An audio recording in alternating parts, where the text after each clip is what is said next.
ഈശോയുടെ തിരുഹൃദയത്തിന് സ്തുതി. ഞാൻ ദാവീദ് ഭവനത്തിൻ്റെയും ജെറുസലേം നിവാസികളുടെയും മേൽ കൃപയുടെയും പ്രാർത്ഥനയുടെയും ചൈതന്യം പകരും. അപ്പോൾ തങ്ങൾ കുത്തി മുറിവേൽപ്പിച്ചവനെ അവർ നോക്കി നിൽക്കും. സക്രിയ 12:10. സ്നേഹം നിറഞ്ഞ ശാലോം പ്രേക്ഷകരെ, ദൈവപിതാവിൻ്റെ കരുണയുടെ മുഖത്തെ സവിശേഷമാവിധം ധ്യാനിക്കുന്ന ഈ കരുണയുടെ അസാധാരണ ജൂബിലി വർഷത്തിൽ അത്ഭുതകരമാം വിധം അവിടുന്ന് ഹൃദയം തകർന്നവരെ സുഖപ്പെടുത്തുകയും അവരുടെ മുറിവുകൾ വച്ചു കെട്ടുകയും ചെയ്യുന്നു. മനുഷ്യമക്കളുടെ ഹൃദയങ്ങളെ കരുണ കൊണ്ട് നിറയ്ക്കുകയും അവരുടെ ആവശ്യങ്ങളോട് കാരുണ്യത്തോടെ പ്രത്യുത്തരിക്കുകയും ചെയ്ത ഈശോയുടെ തിരുഹൃദയ സ്നേഹത്തെ അനുസ്മരിപ്പിച്ചുകൊണ്ട് ഒരിക്കൽ കൂടി തിരുഹൃദയ തിരുനാൾ സമാഗതമായിരിക്കുന്നു. ഈശോയുടെ തിരുഹൃദയ തിരുനാൾ സ്നേഹത്തിൻ്റെ, കാരുണ്യത്തിൻ്റെ തിരുനാളാണ്. അത് നാം ഓരോരുത്തരുടെയും തിരുനാളാണ്. ദൈവസ്നേഹം കരുണയായി പെയ്തിറങ്ങുന്ന ഈ പുണ്യദിനത്തിൽ ഏവർക്കും തിരുഹൃദയ തിരുനാളിൻ്റെ മംഗളങ്ങൾ. ആദിമ ക്രിസ്ത്യാനികൾ ഈശോയുടെ കുത്തി തുറക്കപ്പെട്ട പാർശ്വത്തെ എല്ലാ കൃപകളുടെയും രക്ഷയുടെയും ഉറവിടമായി കണ്ടു. മധ്യയുഗത്തിൽ ക്രിസ്തുവിൻ്റെ ഹൃദയത്തെ പരിധിയില്ലാത്ത സ്നേഹത്തിൻ്റെ പ്രതീകമായി കണ്ടു. സഭാപിതാക്കന്മാരുടെ വീക്ഷണത്തിൽ മുറിയപ്പെട്ട ക്രിസ്തുവിൻ്റെ ഹൃദയം കൃപയുടെ ഉറവിടമാണ്. ക്രിസ്തുവിൻ്റെ മുറിവേറ്റ് പാർശ്വത്തിൽ നിന്നും സജീവജലം പെന്തക്കുസ്തായുടെ ദിവസം മുതൽ സഭയിൽ നിറഞ്ഞു നിന്നിരുന്നു. മരണത്തിൽ തകർക്കപ്പെട്ട ഈശോയുടെ ഹൃദയം നമുക്കായി നേടിയ കൃപയാണ്. കൃപയുടെ സജീവജലം മിശിഹായുടെ ഹൃദയമാണ്. ഈശോയുടെ മുറിവേൽക്കപ്പെട്ട ഹൃദയം ലോകത്തിൻ്റെ തന്നെ കേന്ദ്രമാണ്. അതിൽ ലോകചരിത്രത്തിൻ്റെ എല്ലാ ശക്തികളും ചിന്താഗതികളും ഒരുമിപ്പിക്കുന്നു. ക്രിസ്തുവിൻ്റെ മുറിയപ്പെട്ട പാർശ്വത്തിൽ നിന്ന് സഭ ഉത്ഭവിച്ചു എന്നാണ് തിരുഹൃദയ ഭക്തിയുടെ ഉൽപ്പത്തിക്ക് സഹായകമായി സഭാപിതാക്കന്മാരുടെ പഠനങ്ങളിൽ കാണുന്നത്. വിശുദ്ധ ജോൺ ക്രിസ്തോസ്തോമിൻ്റെ ആശയത്തെ പിന്തുടർന്ന് വിശുദ്ധ അഗസ്തിൻ ഇപ്രകാരം വിചിന്തനം ചെയ്യുന്നു. ആദം ഉറങ്ങി, അവൻ്റെ പാർശ്വത്തിൽ നിന്ന് ഹൗവ ഉരുവാക്കപ്പെട്ടു. ക്രിസ്തു മൃതനായപ്പോൾ അവിടുത്തെ പാർശ്വം കുന്തം കൊണ്ട് കുത്തി മുറിവേൽപ്പിക്കപ്പെട്ടു. അവിടെ നിന്ന് സഭ രൂപപ്പെടാനുള്ള കുദാശകൾ ഒഴുകുന്നതിന് വേണ്ടിയായിരുന്നു അത്. ക്രിസ്തുവിൻ്റെ വിലാവിൽ നിന്നൊഴുകുന്ന രക്തത്തിനും ജലത്തിനും വലിയ പ്രാധാന്യം ആദിമ ക്രിസ്ത്യാനികളും സഭാപിതാക്കന്മാരും കണ്ടു. രക്തവും ജലവും പുറപ്പെടുന്ന മുറിവിൽ നിന്ന് ഒരു വസ്തുത നമുക്ക് വ്യക്തമാക്കി തരുന്നു. നമുക്ക് കൃപാവര ജീവിതവും കുദാശകളും നൽകുന്ന ജീവജലത്തിൻ്റെ ഉറവിടവും ഉറവയുമാണ് ഈശോയുടെ തിരുഹൃദയം. കർത്താവിൻ്റെ 5 തിരുമുറിവുകളോടുള്ള ഭക്തിയിൽ നിന്ന് അവിടുത്തെ മുറിയപ്പെട്ട ഹൃദയത്തോടുള്ള ഭക്തി ഉണ്ടായി. മുറിയപ്പെട്ട ഹൃദയത്തെ അളവില്ലാത്ത സ്നേഹത്തിൻ്റെയും സഹനത്തിൻ്റെയും പ്രതീകമായി കരുതുന്നു. കാൾ റാനർ പറയുന്നു, ശരിയായി മനസ്സിലാക്കിയാൽ ഈശോയുടെ തിരുഹൃദയത്തോടുള്ള ഭക്തി ക്രിസ്തുമതത്തിൻ്റെ സാരാംശപരമായ ഘടകമാണ്. ഈശോ തൻ്റെ അസ്തിത്വം കൊണ്ടും പ്രവൃത്തി കൊണ്ടും പ്രബോധനം കൊണ്ടും ദൈവത്തിന് മനുഷ്യരോടുള്ള രക്ഷാകര സ്നേഹം വെളിപ്പെടുത്തി. അവിടുത്തെ വാക്കുകളിലും പ്രവൃത്തികളിലും മനുഷ്യർ തിരിച്ചറിയുന്ന വ്യക്തിപരവും സാരാംശപരവുമായ ഐക്യത്തിൻ്റെ പ്രതീകമാണ് അവിടുത്തെ ഹൃദയം. ഈശോയുടെ തിരുഹൃദയത്തോടുള്ള ഭക്തിയുടെ വളർച്ചയിൽ ദൈവശാസ്ത്രപരമായ പ്രാധാന്യമുള്ള 2 തിരുവചന ഭാഗമാണുള്ളത്. ഒന്ന് യോഹന്നാൻ 7:37 മുതൽ 41 വരെയും 2 യോഹന്നാൻ 19:34 മുതൽ 37 വരെയും. ക്രിസ്തുവിൻ്റെ ഹൃദയം എന്നത് അവിടെ പറഞ്ഞിട്ടില്ലെങ്കിലും അവ സുപ്രധാനങ്ങളാണ്. അതുകൊണ്ട് തിരുഹൃദയ ഭക്തി യോഹന്നാനിൽ നിന്ന് ഉത്ഭവിച്ചതാണെന്ന് പറയുന്നതും ഈശോയുടെ ഹൃദയത്തിൻ്റെ സുവിശേഷകനെന്ന് ആ ശിഷ്യനെ വിളിക്കുന്നതും ബൈബിളിൽ സംബന്ധിച്ച് മാത്രമല്ല സഭാപിതാക്കന്മാരെ സംബന്ധിച്ചും ഈ വചനഭാഗങ്ങൾ പ്രാധാന്യമർഹിക്കുന്നു. ക്രിസ്തുവിൻ്റെ ഹൃദയം ജീവജലത്തിൻ്റെ ഉറവയാണ്. അതിൽ നിന്ന് വിശ്വാസികൾ സ്വർഗീയ കൃപകളും ജ്ഞാനവും ആശ്വാസവും സമൃദ്ധമായി നേടുന്നു. യോഹന്നാൻ 7:37-41 ഈശോ പറയുന്നു, ആർക്കെങ്കിലും ദാഹിക്കുന്നുവെങ്കിൽ അവൻ എൻ്റെ അടുക്കൽ വന്നു കുടിക്കട്ടെ. എന്നിൽ വിശ്വസിക്കുന്നവൻ്റെ ഹൃദയത്തിൽ നിന്നും വിശുദ്ധ ലിഖിതം പ്രസ്താവിക്കുന്നത് പോലെ ജീവജലത്തിൻ്റെ അരുവികൾ ഒഴുകും എന്ന് പറഞ്ഞാൽ പരിശുദ്ധാത്മാവാകുന്ന സജീവജലം തൻ്റെ ഹൃദയത്തിൽ നിന്നും പ്രവഹിക്കുന്നു. ചുരുക്കമായി പറഞ്ഞാൽ ജീവജലം ഒഴുകുന്ന പാറയാണ് അവിടുന്ന്. ഈശോ നൽകുന്ന ജലം കുടിച്ചാൽ പിന്നെ ഒരുവനും ദാഹിക്കുകയില്ല. ഈശോയിൽ നിന്ന് പാനം ചെയ്യുന്നവന് നിത്യജീവൻ ലഭിക്കും. യോഹന്നാൻ 19:34 പടയാളികൾ ഒരുവൻ അവൻ്റെ പാർശ്വത്തിൽ കുന്തം കൊണ്ട് കുത്തി, ഉടനെ അതിൽ നിന്ന് രക്തവും ജലവും പുറപ്പെട്ടു. ഈശോയുടെ മുറിവേറ്റ പാർശ്വത്തിൽ നിന്നും ഒഴുകിയ രക്തവും ജലവും അവിടുന്ന് മരിച്ചു എന്ന യാഥാർത്ഥ്യത്തെ തെളിയിക്കുക മാത്രമല്ല ചെയ്യുന്നത്, വിശുദ്ധ ഗ്രന്ഥത്തിൽ പറയുന്നത് പോലെ മിശിഹാപരമായ പ്രവചനങ്ങളുടെ പൂർത്തീകരണമാണ് സാക്ഷ്യം വഹിക്കുക ഇവിടെ. യോഹന്നാൻ 7:37 വചനം കുരിശിൽ കിടക്കുന്ന ഈശോയുടെ ഹൃദയത്തിൽ മുറിവേറ്റപ്പോൾ നിറവേറി. യാഗത്തിൻ്റെ രക്തത്തിലൂടെ രക്ഷ നൽകിക്കൊണ്ട് സജീവ ജലം ഒഴുകുന്നു. അവിടുത്തെ രക്തത്തിൽ നിന്നും ചൈതന്യവും കുത്തിത്തുറക്കപ്പെട്ട ഹൃദയത്തിൽ നിന്നും കൃപയും ലഭിക്കുന്നു.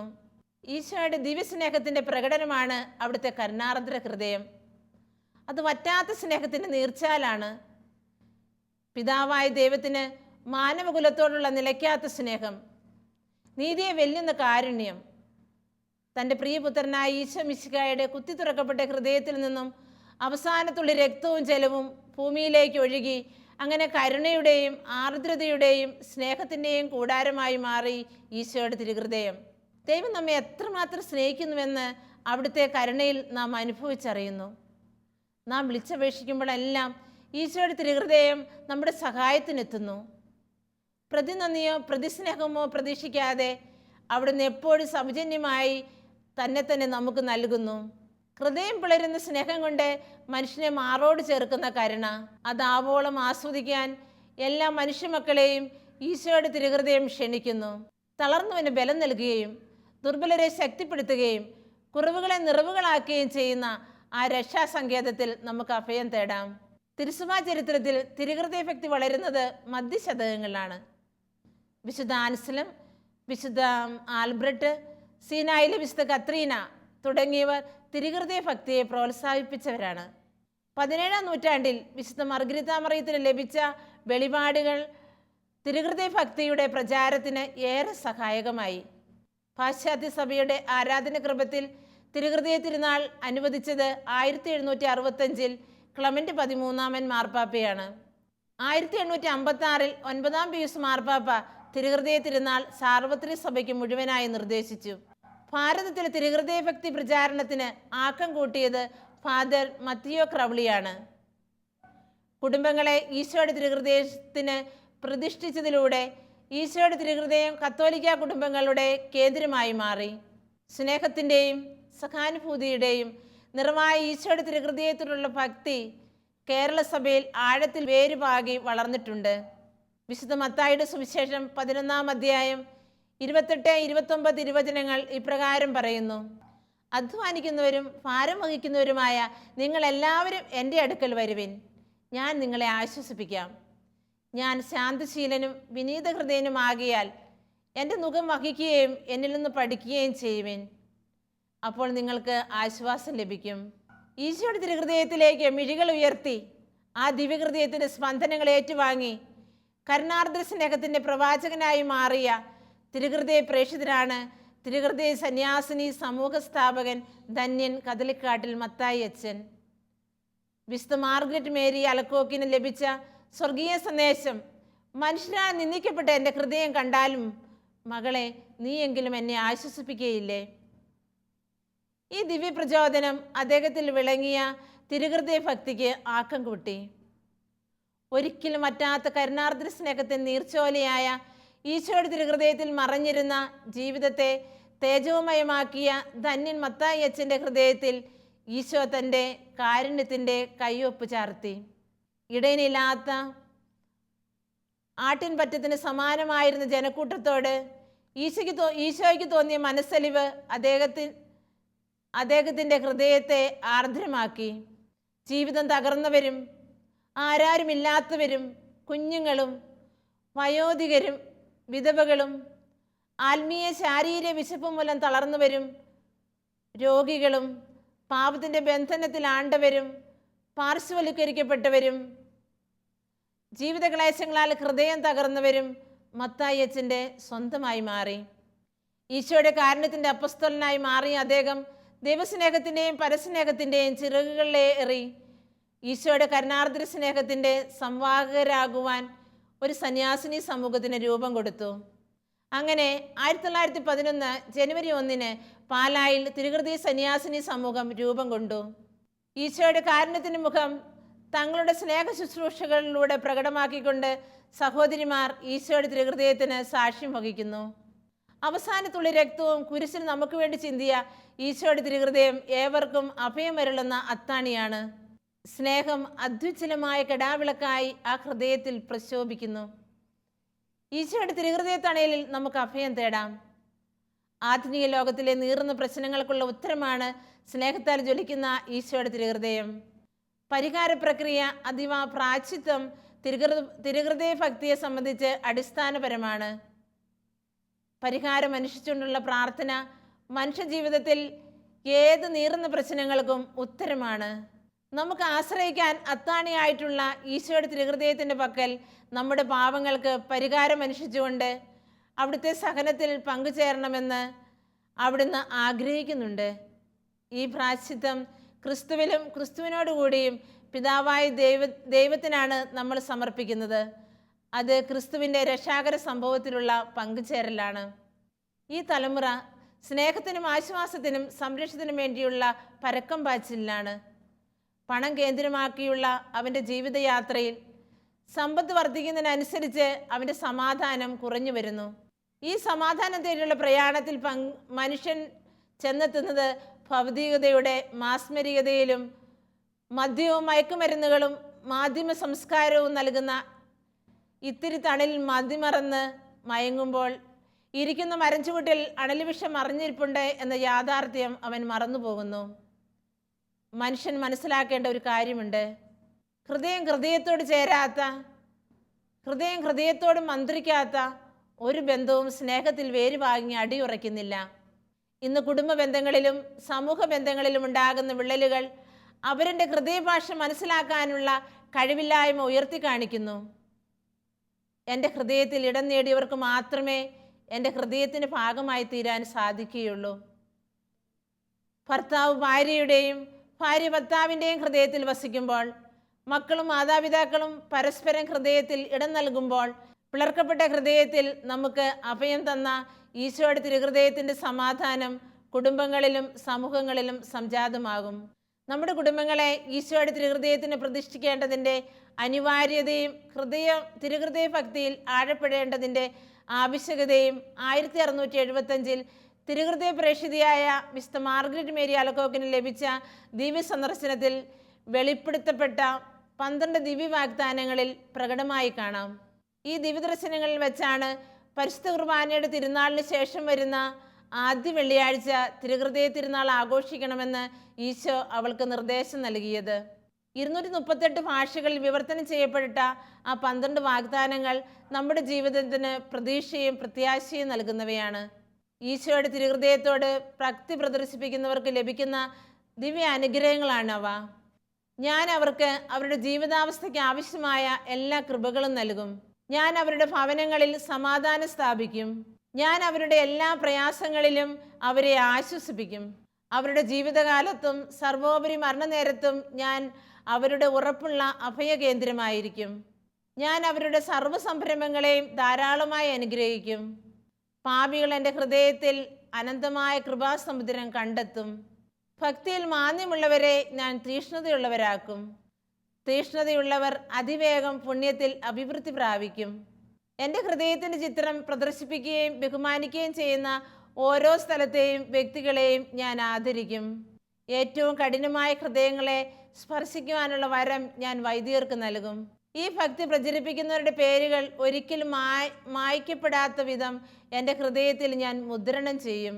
മുടങ്ങാതെ 9 ആദ്യ വെള്ളിയാഴ്ചകളിൽ ദിവ്യകാരുണ്യം സ്വീകരിക്കുന്ന ഭക്തന്മാർക്ക് എൻ്റെ സ്നേഹവും മരണാവസരത്തിൽ അനുദപിക്കുന്നുള്ള അനുഗ്രഹവും ഞാൻ നൽകും. അവർ എൻ്റെ കൃപ കിട്ടാതെ മരിക്കുകയില്ല. സ്നേഹമുള്ള സഹോദരങ്ങളെ, ഈ 12 വാഗ്ദാനങ്ങളിൽ അടിയുറച്ച ഒരു ജീവിതം നയിച്ചാൽ ഈ ലോകത്തിന് വേണ്ടതായ എല്ലാ കൃപാവരങ്ങളും നിറഞ്ഞു നിൽക്കുന്ന തിരുഹൃദയത്തിൽ നമുക്കെന്നും അഭയം പ്രാപിക്കാൻ കഴിയും. സ്നേഹനിർഭരമായ ഈ വാഗ്ദാനങ്ങൾ എന്നും മനുഷ്യഹൃദയങ്ങളിൽ അലയടിക്കുമ്പോഴും യഥാർത്ഥമായ സ്നേഹം മനുഷ്യർക്ക് ഇന്ന് അന്യമാകുന്നു. ഇവിടെയാണ് ഈശോയുടെ തിരുഹൃദയം വിശുദ്ധ മാർഗ്രറ്റ് മേരി അലക്കോക്കിനോട് പറഞ്ഞ വാക്കുകൾ പ്രസക്തമാകുന്നത്. മകളെ, എൻ്റെ ഹൃദയം എല്ലാ മനുഷ്യരുടെ നേർക്കും എന്നെ സ്നേഹിക്കുന്ന നിന്റെ നേർക്കും പ്രസരിക്കുകയും തീവ്ര സ്നേഹത്താൽ അത് ജ്വലിപ്പിക്കുകയും ചെയ്യുന്നു. സ്നേഹവും അനുഗ്രഹവും കൃപയും ശുദ്ധീകരണവും രക്ഷയും എൻ്റെ ഹൃദയത്തിൽ ഉൾക്കൊണ്ടിരിക്കുന്നു. അതറിയുന്നവർ കുറവാണ്, മറ്റുള്ളവരെ നീ അറിയിക്കണം. ലോകത്തിൽ ഇന്നോളം ജനിച്ചവരും ഇനി ജനിക്കാനിരിക്കുന്നവരുമായ സകല ജനങ്ങളെയും സ്നേഹിക്കുന്നതും അവരാൽ സ്നേഹിക്കാൻ ആഗ്രഹിക്കുന്നതുമാണ് എൻ്റെ ഹൃദയം. ലോകത്തിലുള്ളവർ അതറിയുന്നില്ല. ഞാൻ തിരസ്കരിക്കപ്പെടുന്നു. മനുഷ്യരോടുള്ള എൻ്റെ സ്നേഹാധിക്യം പ്രകടമാക്കുവാൻ ഭൂമിയിലായിരുന്നപ്പോൾ ഞാൻ ചെയ്തതൊക്കെയും നീ ഓർക്കുക. സ്നേഹത്തിൻ്റെ പാരമ്യമാണല്ലോ എൻ്റെ ശരീരരക്തങ്ങൾ ഞാൻ മനുഷ്യമക്കൾക്ക് പകർന്നു കൊടുത്തത്. വിശുദ്ധ കുർബാനയെ നിന്ദിക്കുന്നതും വണങ്ങാൻ മടിക്കുന്നതും അശ്രദ്ധയും ആക്ഷേപവും കാട്ടുന്നതും ഓർത്ത് എൻ്റെ ഹൃദയം നൊന്തു നീറുകയാണ്. ഭൂമിയിൽ തിരുഹൃദയ വാഴ്ച എന്നേക്കും നിലനിൽക്കുമെന്ന് നീ അറിയുക. മനുഷ്യമക്കൾക്കായി സൂക്ഷിക്കപ്പെട്ടിരിക്കുന്ന വിലമതിക്കാനാവാത്ത തിരുഹൃദയത്തെ തിരിച്ചറിഞ്ഞ നീ അത് മറ്റുള്ളവർക്ക് കൂടി ബോധ്യപ്പെടുത്തണം. എവിടെയും കബളിപ്പിക്കപ്പെടുന്നതിൻ്റെ നൊമ്പരം മാത്രം ജീവിത സായാഹ്നം വരെയും താങ്ങും തണലുമായി നിൽക്കുമെന്ന് കരുതി പാലൂട്ടി വളർത്തിയ മക്കൾ വിദേശയാത്രയ്ക്ക് ഗുഡ് ബൈ പറഞ്ഞ് യാത്രയാകുമ്പോൾ നിസ്സഹായതയോടെ നോക്കി നിൽക്കുന്ന മാതാപിതാക്കളും വീഡിയോ ഗെയിമിൽ മനം മടുത്ത് മാതാപിതാക്കളെ തിരയുമ്പോൾ ആയെ ആശ്രയിക്കേണ്ടി വരുന്ന മക്കളും മത്സരിക്കുന്ന ലോകത്തോട് ജയിക്കാൻ കഴിയാത്ത യുവത്വവും സീരിയൽ സംസ്കാരത്തിന് അടിമയാകുന്ന വീട്ടമ്മയും ആഗ്രഹിക്കുന്നത് തെല്ലും സമാധാനവും സന്തോഷവും സ്നേഹവുമാണ്. സ്നേഹത്തിൻ്റെ ഇരിപ്പിടവും സ്രോതസ്സും ഹൃദയമാണ്. മറ്റൊന്നിലും മാറ്റുരയ്ക്കാൻ കഴിയാത്ത വിധം സർവ്വ നന്മകളുടെയും സ്ഥിരാകേന്ദ്രമായി ഹൃദയം നിലകൊള്ളുന്നു. മനുഷ്യമക്കളെ ലോകാവസാനത്തോളം തൻ്റെ കരവലയത്തിൽ താങ്ങാൻ തീവ്രമായി ആഗ്രഹിക്കുന്ന ദൈവപിതാവിൻ്റെ സ്നേഹം ഈശോയുടെ പിളർക്കപ്പെട്ട ഹൃദയത്തിലൂടെ നമുക്ക് വെളിപ്പെടുന്നു. മനുഷ്യമക്കളോടുള്ള അളവറ്റ കരുണയാണ് ഈശോയുടെ മനുഷ്യാവതാരത്തിന് കാരണമായത്. ഇതേ കരുണയാൽ പ്രേരിതരായി അവരുടെ ജീവിത ദുഃഖങ്ങളിലേക്കും നൊമ്പരങ്ങളിലേക്കും നാം കടന്നു ചെല്ലാൻ ഹൃദയം കരുണാസാഗരമാണെങ്കിൽ അത് ഏത് പ്രതിബന്ധത്തെയും അതിജീവിച്ച് ആവശ്യക്കാരിലേക്ക് ഓടിയണയും. മനുഷ്യത്വം മരവിച്ച് സ്നേഹം വാർന്നുപോയ തലമുറയുടെ യാന്ത്രിക മുന്നേറ്റം നമ്മെ ഭയചകിതരാക്കുകയാണ്. ഈ തിരുഹൃദയത്തിരുന്നാൾ നമുക്കൊരു തിരിഞ്ഞുനോട്ടത്തിനും ജീവിത നവീകരണത്തിനും കാരണമാകട്ടെ. കരുണ വറ്റി വരണ്ടുപോയ നമ്മുടെ ശിലാഹൃദയങ്ങളെ കരുണ പൊഴിക്കുന്ന ഈശോയുടെ തിരുഹൃദയത്തോട് ചേർത്ത് വെക്കാം. അൽഫോൻസാമ്മ പ്രാർത്ഥിച്ചതുപോലെ നമുക്കും പ്രാർത്ഥിക്കാം. ഈശോയുടെ തിരുഹൃദയമേ, അവിടുത്തെ സ്നേഹാഗ്നി ജ്വാലയിലെ ഒരു പൊരിയായി തീരും വരെ എന്നെ അനുഗ്രഹിക്കണമേ.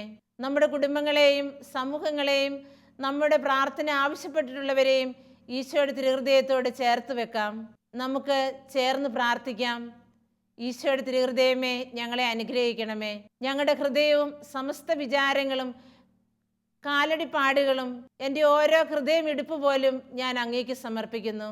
വിശുദ്ധ പൗസ്തീനായോടൊപ്പം നമുക്കും പ്രാർത്ഥിക്കാം. ഈശോയുടെ തിരുഹൃദയത്തിൽ നിന്നും കാരുണ്യ സ്രോതസ്സായി ഒഴുകിയിറങ്ങിയ തിരുരക്തമേ, തിരുജലമേ, ഞാൻ അങ്ങിൽ ശരണപ്പെടുന്നു. ഈശോയുടെ തിരുഹൃദയം നമ്മെ എല്ലാവരെയും സമൃദ്ധമായി അനുഗ്രഹിക്കട്ടെ എന്ന് പ്രാർത്ഥിക്കുന്നു. നന്മസാഗരമായ ഈശോയുടെ തിരുഹൃദയമേ, ലോകം മുഴുവനെയും എല്ലാ മനുഷ്യമക്കളെയും ഈശോയുടെ തിരുഹൃദയത്തിന് സമർപ്പിക്കുന്നു. ഹൃദയശാന്തതയും എളിമയുള്ള ഈശോയെ, ഞങ്ങളുടെ എല്ലാവരുടെയും ഹൃദയങ്ങളെ ഈശോയുടെ തിരുഹൃദയത്തിന് അനുയോജ്യമാക്കണമേ. ശാന്തിയും സമാധാനവും ഇല്ലാതെ അലയുന്ന മാനവകുലത്തിന് തിരുഹൃദയം എന്നും ഒരു അഭയമായിരിക്കട്ടെ. തിരുഹൃദയ മക്കളായി ഞങ്ങൾ ഈശോയുടെ കരുണാർദ്ര സ്നേഹത്തിന് നല്ല സാക്ഷ്യം നൽകിക്കൊണ്ട് എല്ലാ മക്കളെയും അങ്ങയുടെ ഹൃദയത്തോട് ചേർത്ത് വെച്ച് നിരന്തരം പ്രാർത്ഥിക്കുവാനുള്ള കൃപ ഞങ്ങൾക്ക് ഓരോരുത്തർക്കും നൽകണമേ. ഈശോയുടെ തിരുഹൃദയമേ, എല്ലാ മക്കളെയും അനുഗ്രഹിക്കണമേ എന്ന് ഞങ്ങൾ വളരെ ഹൃദയപൂർവ്വം പ്രാർത്ഥിക്കുന്നു. ആമേൻ.